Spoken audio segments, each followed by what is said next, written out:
বাংলাদেশে কেউ হিন্দু হোক আমাদের কোন আপত্তি আছে? কেউ বৌদ্ধ হলে আমাদের কোন আপত্তি আছে? কেউ খ্রিস্টান ধর্মাবলম্বী হলে আমাদের কোন আপত্তি আছে? কেউ যদি নাস্তিকও হয়ে যায় আমাদের কোন আপত্তি নাই। কিন্তু নাস্তিকতার দোহাই দিয়ে সেই লেভেলকে ব্যবহার করে যখন আপনি আল্লাহ এবং তার রাসূলের শানে কটূক্তি করবেন, আমাদের আপত্তি তখনই আমরা ঘরে চুপ করে বসে থাকবো না ইনশাআল্লাহ। আপনি নাস্তিক হয়ে জাহান্নামে যান, আমাদের কোনো আপত্তি নাই। কিন্তু নাস্তিকতার আদলে আপনি মুসলিমদের সেন্টিমেন্টকে আঘাত করতে পারেন না। আপনি কোন ধর্মের দাবেদার হয়ে ইসলাম ধর্মকে কটূক্তি করতে পারেন না।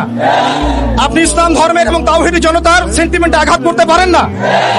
আমরা নবী সাল্লাল্লাহু আলাইহি ওয়াসাল্লামের স্পষ্ট হাদিস শুনিয়েছিলাম, আপনাদের সবার মনে আছে, মান সাব্বা নাবিয়ান ফাকতুলু, মান সাব্বা নাবিয়ান মান সাব্বা নাবিয়ান। এখন আপনারা সবাই জানেন এই দায়িত্ব কার উপর বর্তায়? এই দায়িত্ব বর্তায় আমাদের সরকারের উপরে।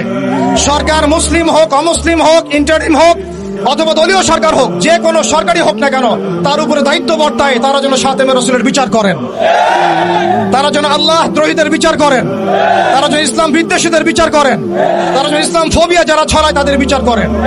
অতএব আমরা আবারও সতর্ক করতে চাই, এই সুস্পষ্ট হাদিসের উপরে আপনারা আমল করুন, অন্যথায় তাওহীদি জনতা শরিয়া আইন বাস্তবায়ন করার প্রক্রিয়ার দিকে হাঁটবে ইনশাআল্লাহ।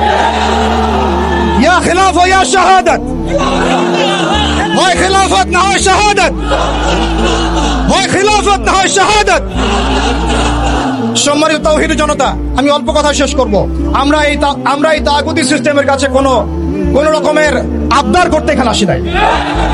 আমরা তাগুতি সিস্টেমের কাছে আবদার করতে আসি নাই, বরং আমরা অধিকার পেশ করতে এসেছি।